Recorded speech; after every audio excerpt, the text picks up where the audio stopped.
Welcome to ILTV's Israel Daily. I'm Aaron Porras, and coming up in today's newscast, Israeli leaders offer congratulations to the new projected United States president-elect. Big stores in Israel reopened today in defiance of coronavirus lockdown measures.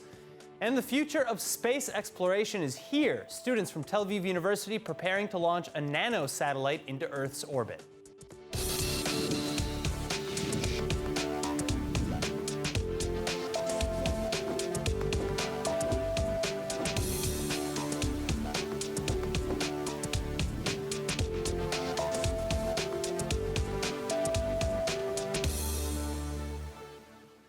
The United States 2020 presidential election has essentially been called. Democratic nominees Joe Biden and running mate Kamala Harris now set to take the White House in 2021. All across the world, though, it's been an emotional roller coaster of a weekend as the ballots were tallied up.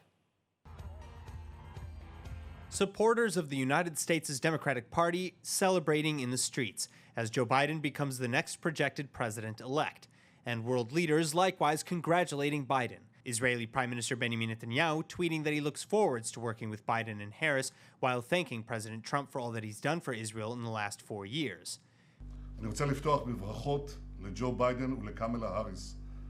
יש לי קשר אישי ארוך וחם עם ג'ו ביידן, קרוב ל-40 שנה, ואני מכיר אותו כידיד גדול של מדינת ישראל. אני בטוח שנמשיך לעבוד עם שניהם כדי להמשיך ולחזק את הברית המיוחדת בין ישראל לארצות הברית. בשמי ובשם כל אזרחי ישראל, אני מודה שוב לנשיא טראמפ על הידידות הגדולה שהוא הראה למדינת ישראל וגם לי באופן אישי. אני מברך אותו על הכרתו בירושלים ובגולן, על עמידתו מול איראן, על הסכמי השלום ההיסטוריים ועל כך שהביא את הברית בין ישראל לארצות הברית לפסגות חסרות תקדים. תודה לך, הנשיא טראמפ. President Reuven Rivlin, Defense Minister Benny Gantz, and Foreign Minister Gabi Ashkenazi likewise sending heartfelt congratulations to the Democratic camp, while Israelis on the streets are also either happy about the changing of the guard or hopeful that Trump's dealings in the Middle East will be continued in good faith. I expect President-elect Biden to continue supporting our new bilateral peace agreements under the Abraham Accords, and I hope that it can be expanded. I think that if the United States does renew its membership in the Iran nuclear accords, that will convince many other Arab states who are as much threatened by Iran as we are to join with us in an open strategic alliance against Iran. I think the problem is that Biden will not be as tough and as strong as Donald Trump, because Donald Trump was always tough. He made it hard for the Iranian people to have the nuclear plan, but I think with Biden, they have someone very easy. And I'm very, very scared what will happen right now. I think that the fact that Joe Biden won the election is very happy. It's very good for, in my opinion. It may not be the best thing for Israel, but I think it's the best thing for the world right now. And change is good. I think it's better than Trump being president of the USA. Following the close ties between Trump and Netanyahu, however, critics are pointing fingers at Israel's somewhat delayed congratulations, with Netanyahu and Rivlin only tweeting out their statements Sunday morning. Meanwhile, the Palestinian Authority is also joining the chorus of Biden supporters, President Abbas calling for U.S.-Palestinian ties to be strengthened after their apparent collapse under the Trump administration. And an unnamed senior PA official allegedly saying that Ramallah will demand the United States Embassy be returned to Tel Aviv, along with the reversal of Trump's recognition of Jerusalem as Israel's capital and the renewed American aid to the Palestinians and to UNRWA. Palestinian citizens, on the other hand, are showing a more cautious optimism, with Biden having stated already several times that he would not reverse those decisions. احنا بالنسبه لنا وللقضيه الفلسطينيه الحكومات الامريكيه المتعاقبه طول عمرها ما كانتش صريحه مع الشعب الفلسطيني او واقفه مع الشعب الفلسطيني. يعني ان بايدن ولا ترامب اجوا للقضيه الفلسطينيه ما راح تفرق معنا شيء. بس في فرق بسيط انه يعني ترامب كان يجي غصبا عنا يسوي الاشي وبالخاو وبالعربده. ترامب يمكن يبقى اسلوبه اكثر دبلوماسي، بس راح بالاخر يصب بمصلحه الاسرائيليين. هو اهون، راح يكون اهون بالعلن، بس كله من تحت الطاوله. يعني ترامب الحلو فيه كان واضح وصريح، كان يحكي بالوجه. بس بايدن او اللي اجى قبله يعني زي اوباما احنا تاملنا فيه كثير. ليش؟ اصل افريقي ومسلم وقالوا اصول اسلاميه، بس من الداخل الحكم الداخلي ما بيعطي امل للفلسطيني حتى للعربي او للمسلم، لانه بالاخر القياده لهم ما بتامل احنا منهم شيء. And joining me with the forecast for the next 4 years under prospective President-elect Joe Biden and Vice President-elect Kamala Harris, Middle East experts and former ambassadors to the United States, Dani Ayalon and Yoram Ettinger. Thank you both so much for being with us today. Dani, I'm actually going to start with you now. Let's start with the Israelis' concerns that progress with the Arab countries that was promoted under the Trump administration, like the Abraham Accords, might not continue under a Biden administration. What do you say to those concerns? I don't think this is much of a concern because this is a vital American interest to have normalization between Israel and the Arab countries, to stabilize the Middle East, and to really marginalize Iran and the Ayatollahs of Iran, and also some radical Islamist terrorists.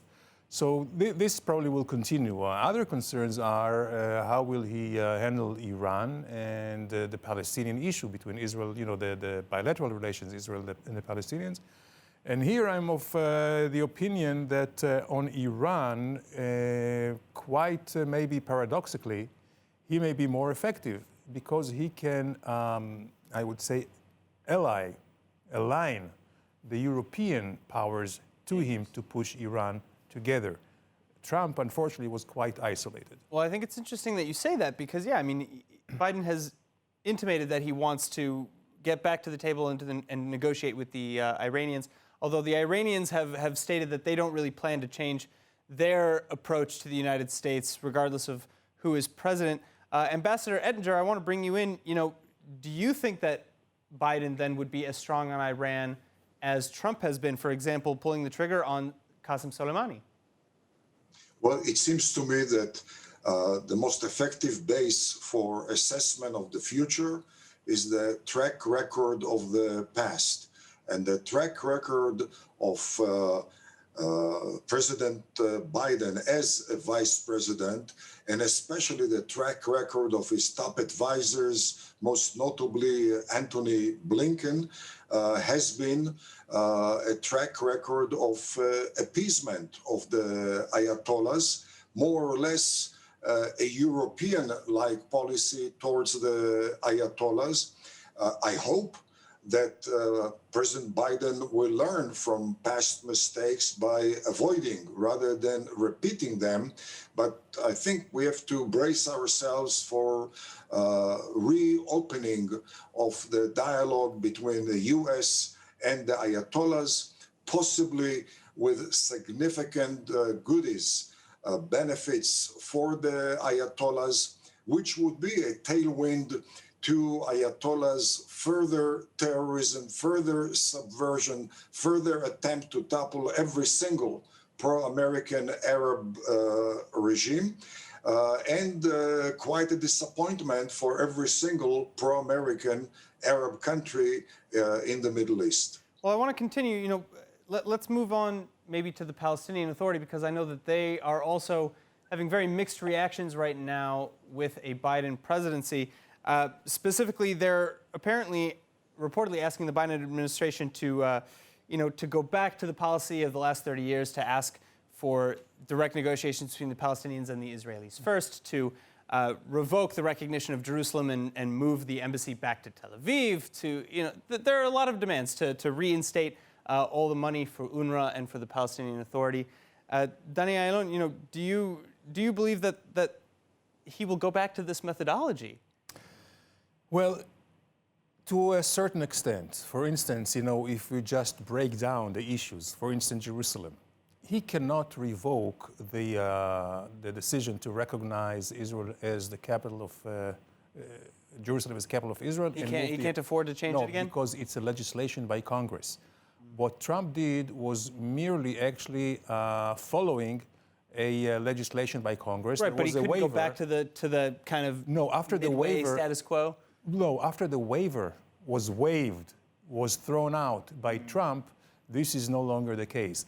He can do things that were, I would say, were decided by presidential executive order, for instance. So the recognition of the sovereignty over the Golan Heights, this can be revoked. Certainly the reinstating of funds to UNRWA and the Palestinian Authority, this certainly, these are tactical policy issues that certainly can be revoked. And I'm sure he will go that way. But whether the Palestinian issue will be high on the agenda, I'm not sure at all. There are so many other big fish to fry, not just domestically, but also internationally, before he gets to the Middle East, and when he gets to the Middle East, before he gets to the Palestinians. Well, I mean, still, as far as Israel is concerned, obviously we're very concerned about what a Biden presidency would mean for negotiations with the Palestinians. Ambassador Ettinger, same question. What do you think the outcome would be if Biden were to revoke any of these presidential actions, and would he be likely to revoke those actions, in your opinion? Well, certainly, whatever is defined as executive action, executive decision, does not commit any succeeding president. By the way, that what enabled Trump to withdraw from the agreement with Iran, because it was not ratified by the Senate, and therefore he could easily withdraw from the agreement. Should Biden once again center his policy in the Middle East around the Palestinian issue, as was done by the Obama-Biden administration, as is promoted by his top advisors, that will put us farther and farther from expansion of the peace process, because the only reason we have today peace treaties with Egypt and Jordan and the UAE and Bahrain and Sudan is because each such peace treaty sidestepped, bypassed the Palestinian issue, contrary to the very simplistic, erroneous assumption that the Palestinian issue is supposedly the crux of the Arab-Israeli conflict, the core cause of turbulence in the Middle East, and crown jewel of Arab policy makers. However, as Danny suggested, and rightly so, the president of the US has to face an order of priorities, and certainly the Palestinian issue is relatively low on the order of priorities of the Middle East, of the Arabs themselves, let alone the US. And the top priorities are detached from the Palestinian issue. And when it comes to... Well, I'm sorry to cut you off, but yeah, I'm sure that a lot of people are going to be watching what's to come from the Biden administration very closely, particularly here in Israel. I know there are a couple Knesset members who are suggesting that, we rush certain things before Biden actually takes the White House. But in the meantime, I guess we're just going to have to wait and see. Ambassador Ettinger, Ambassador Ayalon, thank you so much for being here. Pleasure. All right, in other news, weekend coronavirus infections thankfully are continuing their overall decline as the nation heads for the next step in Israel's lockdown exit strategy. Though again, with results plateauing, concerns are rising. Roughly 8,638 Israelis are recorded as actively sick at the moment, with 319 in serious condition and the death toll holding around 2,664. But the decline in the infection rate has slowed, with signs of a potential spike on the horizon, depending on whether regulations are eased too soon, as well as whether the public continues to ignore regulations or at least takes them too lightly. Ultra-Orthodox residents of Modi'in Illit, for example, going to great lengths over the weekend to hide a massive wedding where hundreds attended, few wearing masks and no social distancing to speak of. Attendees even reporting a fence being erected outside of earshot from the venue, while guests were screened to help prevent a police crackdown. Meanwhile, as Israel's Bre-Life vaccine candidate makes its way through early human trials, Israeli experts at Jerusalem's Hadassah Medical Center are begging the government of Israel to approve their order for the Russian-made vaccine. The hospital staff saying that they've ordered 1.5 million doses in order to examine its effectiveness, and adding that, quote, if it turns out that the vaccine is good, but we turned it down, we'll have no one to blame but ourselves. Now, physical health aside, Israel's financial health is still at stake. The unemployment rate now soaring beyond 20%. Nittany Manson with the details. Street shops and stores are all set to reopen Sunday. Over 80,000 Israelis now allowed to get back to work after 7 weeks of anxiously waiting for national closures to end.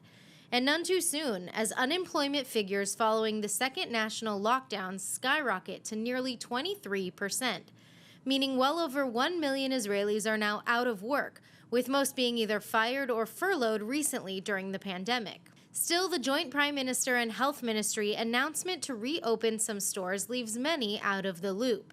Both roofed and unroofed malls with more than 20 businesses for one remaining banned, and breaches of regulations meanwhile being up to a criminal offense.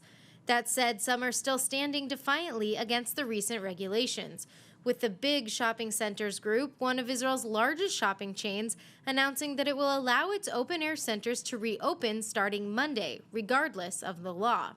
Big CEO Chai Gillis then telling store owners that the company will collect rent and management fees in full this month, forcing many clients to decide between bankruptcy and massive violation fines, or worse. In related news, Israel's stock exchanges are seeing a surprise boost this week, with new IPOs being filed in the Tel Aviv Stock Exchange at a rate not seen in over a decade. Here to explain the boon is ILTV consumer behavior expert Dr. Vili Abraham. Dr. Abraham, thank you so much for being with us. It's a pleasure to be here. All right, so what's going on? Because at least 30 new firms have been filing in the Tel Aviv Exchange in just the third quarter this year. It's up from 23 from all of 2019. Yeah, well, if we look at the companies that are submitting or filing IPOs, we're talking about companies that are in the innovations business, clean energy, high tech. And the reason that it is happening is because in the past, they were able to raise funds from abroad, from international companies and from foreign investors. But this is now impossible because of travel restrictions. So it means that high-tech companies have no choice but to raise money domestically. So what does this mean for the strength of Israel's economy as we move forward through this pandemic? Well, in the past, when an Israeli high-tech company would want to raise funds, it would do this in order either to get some money to operate now, or maybe even, sell part of its company. And eventually, the Israeli government and the Israeli economy would not benefit from taxes and from the activity inside the country. So now that they're raising funds here in Israel, it means that we will be producing more jobs for Israelis, and also the government and the economy will benefit from taxes as a result of the operations of these companies domestically. Do you see this evolution of the marketplace, this trend of bringing more work domestically? Do you think that that's going to continue for, the foreseeable future? Yes, because the high-tech industry has received a very significant push as a result of COVID-19. And we mustn't forget that there was a shortage of high-tech workers even before COVID-19, and there is a greater shortage now because all companies have moved online. If you look at retail businesses in Israel, all of them have been operating since the last lockdown online. They had no choice. So we need greater workforce in the high-tech industry. So yes, I think it's great news for the Israeli economy, at least for the long term. All right, well, I really, really hope that some positive trends all around with respect to coronavirus do continue. Really, thank you so much for being with us and sharing your insights. Pleasure. Moving on to more somber news, world Jewry and other religious leaders are today expressing their condolences over the recent losses of rabbis Lord Jonathan Sacks and David Feinstein. Rabbi Sacks, who had served as the chief rabbi of the United Hebrew Congregations of the Commonwealth from 1991 to 2013, was essentially the chief rabbinic authority in the United Kingdom for over 2 decades. He passed away over the weekend at the age of 72 after a long battle with cancer. The 91-year-old Rabbi Feinstein, on the other hand, served as the head of the famous Mesivta Tiferes Jerusalem Yeshiva in Manhattan since 1986, as well as a renowned halachic Torah scholar for Jewish communities worldwide. And now here to tell us more about the incredible contributions of the late rabbis Sacks and Feinstein, I'm joined by former Knesset member Rabbi Dov Lipman. Rabbi Lipman, thank you so much for being with us. Thank you, Aaron. All right, now I want to start with Rabbi Jonathan Sacks, Rabbi Lord Jonathan Sacks from the UK. I understand he authored over 25 books, published commentaries, including a couple that have won literary awards. How has Rabbi Sacks changed the understanding of practicing Judaism today? Rabbi Sachs was incredible, and it's even hard to describe him in the past because he was Orthodox, he was proudly Orthodox, someone who lived his life by halakha, Jewish law. But he also, on the one hand, embraced all Jews, all people, was someone who was so tolerant and so able to relate to all. And he was also comfortable raising very difficult theological and philosophical questions, something which many seem to shy away from. And he was a scholar. You mentioned the books that he's written, his speeches, his presentations, and someone who really connected to, first and foremost, all Jews, but all human beings really saw him as a spiritual leader, and just such a loss. And imagine it at his age, how much more he could have given to the world. It's really almost incomprehensible that he's no longer with us. Well, and again, you know, our condolences for the loss to everyone really who's mourning these great men. But moving on now to Rabbi Feinstein, you know, what can you tell us about him? Because yeah, he's been in Manhattan for years and years. He took over, I believe, from his father at the yeshiva.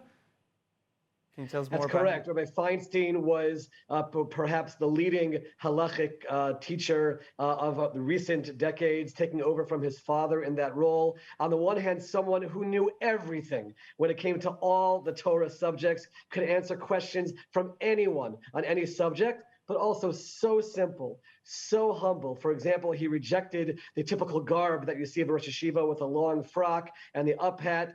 Completely approachable, warm, lived modestly in the east side of Manhattan. And like I said, everyone found an answer to their questions through him. I'm told day and night, his phone was ringing with questions about Jewish law, and someone who also guided people from all different backgrounds. Again, a tremendous loss for all of world Jewry. So what do you think, you know, if you could maybe sum up just something to describe their philosophies to leave us with, Rabbi Lipman? I think it's really the love for all people. Both of them exemplified that, while both being Orthodox rabbis, people who are very much in the Orthodox camp, so to speak. We live in a world where everyone seems to just box themselves in, and they both represented, first and foremost, a love for all beings, humble in their ways despite their incredible wisdom. And like I said before, someone who everyone could approach with all of their questions, with all of their issues, and they were there to provide answers, comfort, and love, which is something which all of us seek in challenging times. All right. Well, our hearts definitely go out to the families of the two rabbis. Rabbi Lipman, thank you again so much for joining us. Thank you. Now, to end our program tonight, we have some super cool technology news. Tel Aviv University students are sending a Nano Satellite into space. What is a Nano Satellite, you ask, and what will it be doing? Well, a Nano Satellite is, that's right, a mini satellite, and it's about comparable in size to a shoebox. It's also therefore more affordable and more popular among researchers. And the goal of this research project is to calculate and monitor cosmic radiation exuding from the sun and other faraway celestial objects like galaxies. Cosmic radiation is known to be dangerous both to astronauts, satellites, and other electronic systems, and the findings of these experiments will help in developing better protection against space's harsh and inhospitable conditions in the future. Now let's take a look at the weather forecast. Tonight, you can expect partly cloudy skies and a chance of rain with lows hovering around 61 Fahrenheit or 16 degrees Celsius. Then tomorrow it should be fairly warm, but with more showers on the horizon and a high averaging 77 degrees Fahrenheit or 25 degrees Celsius. And now, before we go, of course, let's take a look at what's going viral in Israel.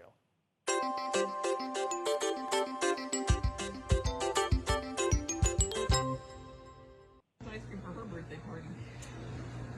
Well, all right.